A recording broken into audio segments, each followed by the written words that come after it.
Nuevamente bienvenidos, queridos diplomantes. Hasta el momento ya hemos avanzado dos unidades. La unidad 1, que es la función pública, y la unidad 2, que es la responsabilidad por la función pública. Estas unidades nos muestran algunos elementos necesarios para entender que primero hay un contexto especial para los servidores públicos. Me refiero a contexto en el ámbito de normativa. Ello quiere decir que los servidores públicos tienen un tratamiento especial para determinar su responsabilidad, justamente en la unidad 2, donde nosotros hemos entendido los tipos de responsabilidad, las consecuencias de nuestros actos, evidentemente de la acción u omisión de un servidor público, lo que deriva claramente en una posible responsabilidad. Pero eso no queda ahí. En la evolución del derecho administrativo empieza a aparecer lo que es la responsabilidad del Estado. ¿Cómo vamos a entender la responsabilidad del Estado? Los conceptos básicos nos dicen que el Estado es la sociedad política y jurídicamente organizada. Dentro de sus elementos está la población, territorio, gobierno y soberanía. El Estado responde ¿a qué? A la sociedad. ¿A través de quién? De sus representantes elegidos por el pueblo. Esa es la democracia. Bien, cuando nos encontramos en ese contexto, el Estado va a realizar ciertas acciones como Estado, es decir, para que me entiendan mejor. La Constitución Política del Estado nos establece algunos derechos y garantías. Entre ellos nos establece los servicios básicos que tienen que tener todos los ciudadanos. Vayamos por un tema de Internet. Nos provee el Estado. El Estado puede ser que tenga fallas, como toda empresa. Y esas fallas generen pérdidas, generen daño. ¿A quiénes? A los administrados, o sea, a la población. En ese momento el Estado también tiene que responder por esas fallas. Como evolución, podemos entender que hay críticas a este aspecto. Porque quiero que me entiendan lo siguiente. Cuando nosotros escogemos un presidente o vicepresidente en el sistema presidencial que tenemos ahora en Bolivia, esa autoridad deviene de una voluntad popular, de unas elecciones. Es decir, nosotros como ciudadanos, la mayoría, ha decidido que esa persona se encargue de gobernar. Nos está representando. Hasta ahí vamos bien. Él va a tomar decisiones, ya sea en el ámbito legislativo al momento de elaborar leyes o en el ámbito ejecutivo. Pues resulta que esas decisiones pueden en algún momento estar equivocadas.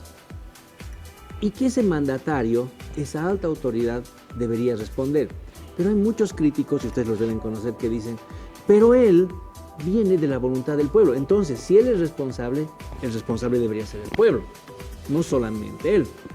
Teoría criticada también porque dicen, está bien, nosotros escogemos a esta autoridad, pero él toma decisiones y puede ser que esas decisiones estén equivocadas o que nosotros no la hayamos aceptado. Una cosa es el plan de gobierno, porque es un plan genérico donde nos establece políticas de gobierno reatadas con el tema de políticas de Estado, enmarcadas, pero otra cosa son las decisiones individuales, incluso con un tema de despidos masivos, el tema de hospitales y demás cosas que van apareciendo. Entonces, en la evolución, Colombia se encuentra muy avanzado. Nos dice que evidentemente los gobernantes también tienen una responsabilidad, que la transmite el Estado. El Estado es el que se va a hacer responsable de las decisiones que tome esa autoridad. Ya posteriormente, si se establece que evidentemente ha habido un fallo o un error, será la persona individual que se hará cargo, que deberá responder. Pero el Estado tiene que hacerse cargo. En Bolivia tenemos avances. No es muy claro, pero tenemos avances. Justamente al concluir esta unidad, la pregunta va a ser, ¿cómo hacemos? ¿A través de qué mecanismo legal? Y se encuentra plenamente establecido. No tenemos muchos estudiosos y tratadistas que han hablado sobre el tema de la responsabilidad del Estado. Tampoco tenemos una instancia que ya se haya pronunciado en ese aspecto de manera específica. Tenemos muy poca jurisprudencia, por no decir casi cero jurisprudencia. pero es el deber de nosotros tener los mecanismos tanto doctrinarios como jurídicos para saber qué podría hacer. Ahora, no solamente se queda ahí, también vamos con lo que es la responsabilidad internacional del Estado. Y a eso se hace ante la CIDH, ante la Corte Interamericana de Derechos Humanos, que justamente uno de los folletos, que es parte del material de esta unidad, nos establece cómo nosotros podemos acudir a la CIDH y en qué casos específicamente se puede hacer la demanda. Comencemos. Primero tenemos que entender lo que es la responsabilidad. ¿Qué es la responsabilidad? Cuando una persona responde. ¿Esto de dónde viene? Del derecho civil, en primera instancia. Cuando una persona responde civilmente y queda obligada a reparar un daño. Eso es claro de entender. Puede ser que uno genere un daño por alguna acción u omisión. Vamos a separar lo que es el derecho civil, lo que es el derecho penal. En ambos casos hay daño que se genera, pero en el tema civil específicamente puede ser que por una acción u omisión genere un daño emergente, un lucro cesante, un incumplimiento de contrato, que produzca detrimento en el patrimonio, que eso es la posibilidad que va a generar una responsabilidad. Para entrar a estudiar lo que es responsabilidad del Estado tenemos que entender bien qué es ser responsable. Planiol y Rippert, doctrinarios del derecho civil, nos dice que existe una responsabilidad en todos los casos en que una persona queda obligada a reparar un daño sufrido por otra. Es decir, tiene que haber un daño, tiene que ser cuantificable ese daño, jurídicamente cobrable y que sea por otra persona. Eso es claro, porque ahí hay que ver a quién demandar. Ustedes, queridos colegas, conocen que en materia del derecho, más en el derecho civil, tenemos que saber a quién, identificar a la persona que vamos a demandar. Que no es lo mismo que en derecho penal, que cuando uno sufre una agresión y desconoce el autor, puede iniciar una demanda genérica hasta hay que identificar específicamente. Pero en materia civil no, nosotros tenemos que identificar a quién vamos a demandar. Eso tiene que ver con la responsabilidad. También se habla de la responsabilidad moral. Es un tema también tratado porque muchos doctrinarios nos hablan de que el Estado solamente tendría una responsabilidad moral, más no así civil, porque el Estado nunca actúa de mala fe. No es que va a ser una norma en contra de alguien mal, no, nos dice, él actúa y lastimosamente hay errores, pero no es de mala fe y sería una responsabilidad moral. Pero entendamos qué es la responsabilidad moral. Es aquella que se presenta al momento de violar o infringir normas morales o religiosas y cuyo resultado no se exterioriza. Es interno, es un asunto de la conciencia del individuo. Esa responsabilidad moral nosotros ya la hemos llevado, incluso con las obligaciones del juego. El pasanaco, por ejemplo. El pasanaco es una obligación que nosotros tenemos como amigos o amigas y en algún momento toca pagar. No está en un contrato, tampoco se puede ejercer coactivamente ni coercivamente porque no es parte de un proceso ni está reconocido, pero hay una obligación moral. En tiempo atrás el tema de la asistencia familiar era una obligación natural, donde decía que nacía del derecho de que hay un hijo y el padre estaba obligado en ese entonces, ahora también la madre. Muchos confundían con algo moral, que moralmente uno tiene que responder ante el hijo. El tema del daño moral, el de la responsabilidad moral, no se aplica mucho en el tema civil ni tampoco en la responsabilidad del Estado. ¿Por qué? Si bien el Estado puede ser que no tenga la intención de dañar, pero hay un daño como tal, medible, cuantificable, justificable y demostrable. En ese sentido, tiene que haber una reparación, indistintamente no haya querido. ¿Qué es una responsabilidad jurídica? Nos encontramos frente a una responsabilidad jurídica cuando a causa de una acción u omisión se genera un perjuicio a otra persona o cuando el resultado de esos hechos es contrario al orden social. Ya la responsabilidad jurídica nos abarca otros ámbitos, no solamente en el tema civil, ya nos va en el ámbito penal, en el ámbito tributario. Cuando nosotros incumplimos el pago de nuestros impuestos con el Estado, ya hay una responsabilidad jurídica, porque una acción nuestra u omisión ha generado que se dé ese incumplimiento de deberes formales. En el tema aduanero, cuando nosotros ingresamos sin aduanizar, sin pasar por los conductos regulares, sino por otro ladito, entonces eso ya nos genera una responsabilidad jurídica. Entre la civil y penal, claramente nosotros tenemos ambas diferencias. Penal es cuando el individuo ha violado o transgredido el derecho que se encuentra amparado específicamente en una norma penal. Ustedes ya saben lo que es el tipo penal, lo que lo habíamos hablado en la anterior unidad. La descripción de una conducta adecuable. El Código Penal nos da conductas. Nos dice el que violare, el que matare, el que robare, con violencia, sin violencia, en estado de inconsciencia, etcétera, etcétera, etcétera. O en la ley 004, que nos dice aquel que recibiera dádivas, el que ofreciere dádivas, el que emitiera resoluciones o actos contrarios a la Constitución. Describe conductas. Y esas conductas tienen una sanción penal, que puede ir desde la multa, el encarcelamiento, etcétera. Eso es la responsabilidad penal. Pero la civil no tiene nada que ver con cárcel, sino que ver cuando una persona daña a la otra en el ejercicio, puede ser de un incumplimiento de un contrato o cumpliendo un contrato de manera equivocada. Justamente nos dice que cuando a raíz de una acción u omisión se genera un daño a una persona o a su patrimonio, lo que conlleva la obligación a cargo del autor de la acción u omisión a reparar. Reparar es una palabra clave que nos implica ¿qué?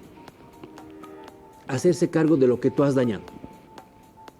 Un ejemplo muy claro, cuando nosotros tenemos un niño, sin querer el niño rompe el vidrio del vecino. ¿Ha generado un daño al patrimonio del vecino? Sí. ¿Él es responsable? Todavía no. Digamos que tiene apenas 9 años. ¿Quién se hace responsable? Los padres. Como nosotros como padres nos hacemos responsable de él, tenemos que reparar ese daño. Es lo mismo con el Estado. Digamos, si hacemos una comparación, el Estado es el papá, la mamá, que no podemos verlo, los ministros son los hijos y los gobernantes son los hijos. Ellos nos pueden generar un daño. ¿Tienen que responder? Claro, primero pague el Estado, después el Estado se los cobrará a quien ha hecho. Esa es más o menos una analogía para que ustedes lleguen a entender. ¿Hay una responsabilidad contractual? Sí, que emerge de la suscripción de un contrato.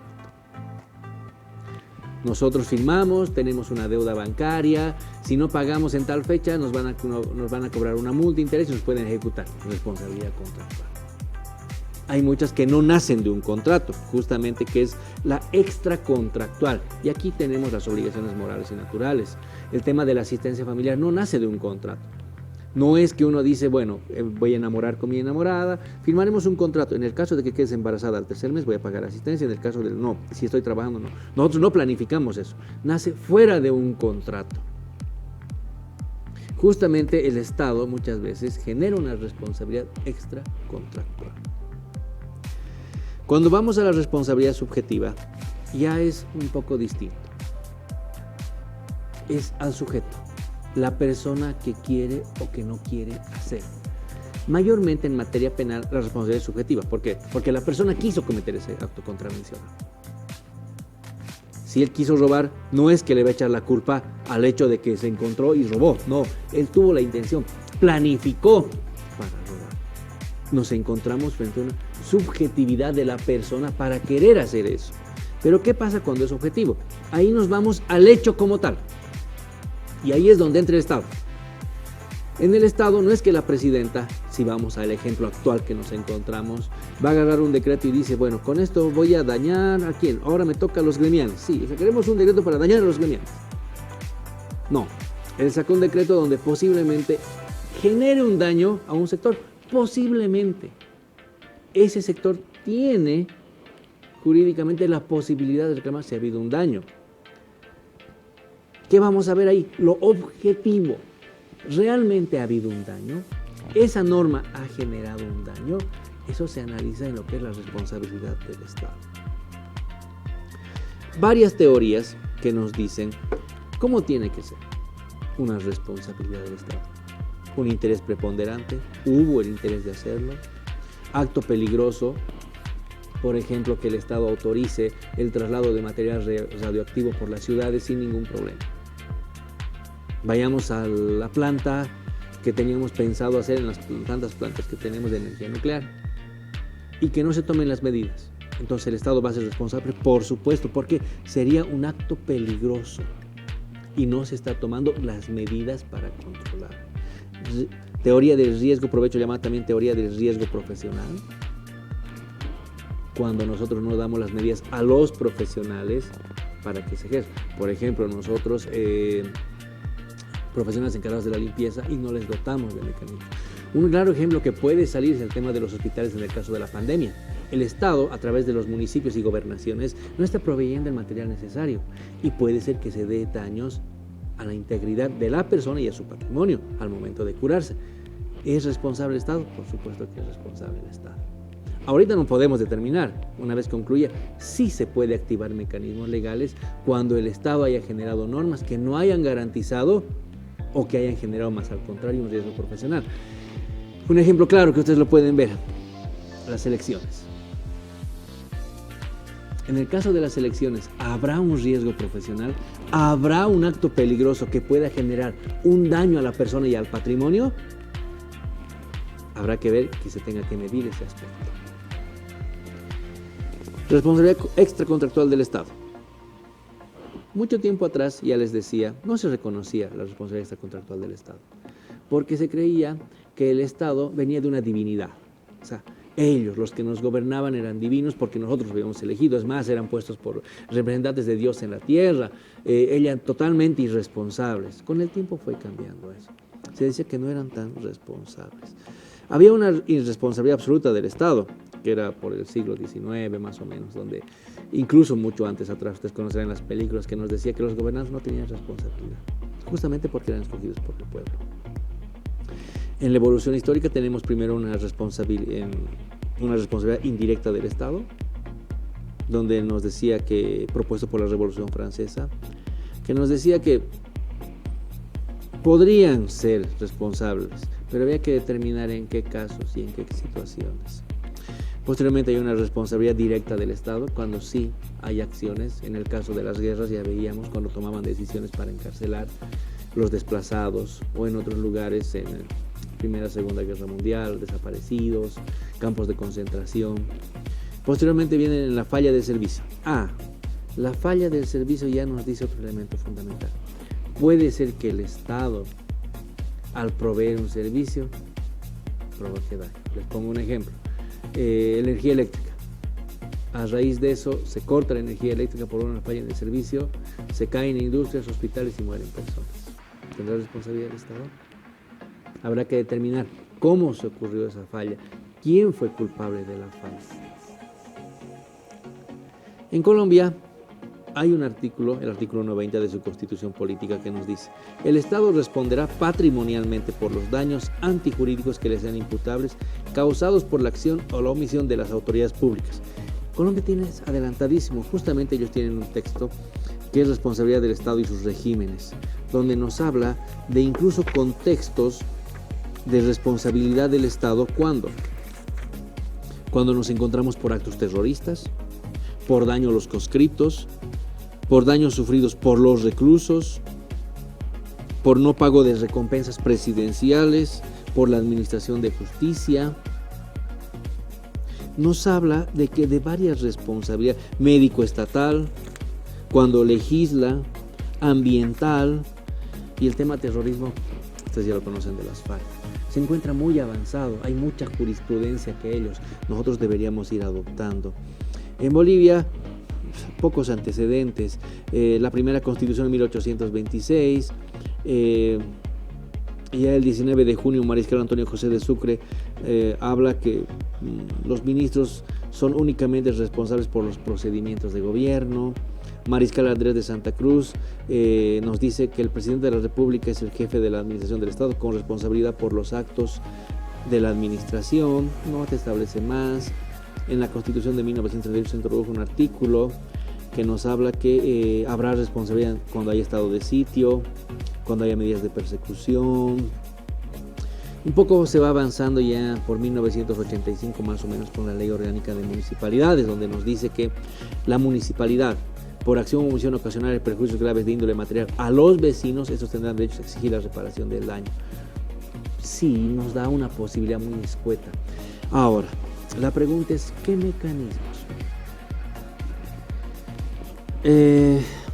Sin hablar de una persona específica, ni porque sea bueno, porque sea malo, uno de los pocos tratadistas es Eric San Miguel Rodríguez en su libro Responsabilidad del Estado en la Legislación Boliviana. Aquí nos establece y nos dice cómo podemos nosotros acudir, cuál es el mecanismo. En otros países aparece lo que es el contencioso administrativo, un procedimiento judicial por el cual los administrados pueden reclamarle al Estado. En Colombia tenemos un Consejo de Estado. Bolivia hubo en su tiempo un Consejo de Estado, pero tenía otras finalidades. En Bolivia actualmente nosotros no tenemos un Consejo de Estado. Es por eso que aparecen el proceso contencioso y el contencioso administrativo. Justamente las dos lecturas adicionales que les pasé tienen que ver con el procedimiento del contencioso administrativo, que son validados por el anterior Código de Procedimiento Civil, por el actual, y por la nueva ley que establece la distribución de competencias y cómo se va a manejar. Justamente el proceso contencioso nos dice que el particular que se relaciona con Estado, ya sea por un contrato administrativo, concesión o negociación, podrá solicitar. Habrá que ver. Pero lo más importante está en el contencioso administrativo. El conflicto deviene de la condición de Estado en el ejercicio de la administración, regulación y control de determinados actos, por ejemplo, actividad impositiva. Este proceso nos permite a nosotros la posibilidad, no les voy a decir con una certidumbre clara porque lamentablemente no tenemos mucha jurisprudencia avanzada como Colombia, donde nos dice que cuando el Estado a través de sus actos genera de su administración como tal y regulación algún acto que genere al administrado, existe la posibilidad de ir a través del contencioso administrativo. Ya tenemos salas. Cuando hablamos de gobiernos subnacionales, es el Tribunal Departamental de Justicia. Y cuando hablamos de actos del Estado como tal, del Estado central, tenemos la Corte Suprema de Justicia en unas salas respectivas. Para analizarlo, sí, tenemos un proceso contencioso administrativo de Gonzalo Castellanos Trigo, que nos da la posibilidad de entender que hay mecanismos. No está muy avanzado, pero la responsabilidad del Estado, y con esto quiero concluir, hay que confluir ciertos elementos necesarios. Primero, tiene que haber un daño. Tiene que ser medible, demostrable. Tiene que ser por un acto del Estado como tal, órgano judicial, electoral, legislativo o ejecutivo. Que haya una intencionalidad de dañar o que haya una falla en el servicio. Pero para establecer una falla en el servicio hay que saber cómo se ha producido esa falla en el servicio. Son elementos que sí son dignos de estudiar, incluso de un tema de un proyecto que puedan hacer ustedes. ¿Cómo se puede configurar la responsabilidad del Estado? Por ejemplo, con el tema de las elecciones, con el tema de la pandemia, con el tema educativo. Porque al no tener educación estamos afectando un derecho humano. La salud, un derecho humano. Las elecciones son un derecho político. ¿Estará por encima de un derecho humano? La decisión de llevarnos a una elección, ¿será la posibilidad de que nosotros le reclamemos al Estado de que nos pueda generar daño? Eso lo podemos descubrir y seguramente en el Zoom vamos a dialogarlo que tenemos para este módulo. Ha sido un placer nuevamente. Un abrazo para ustedes.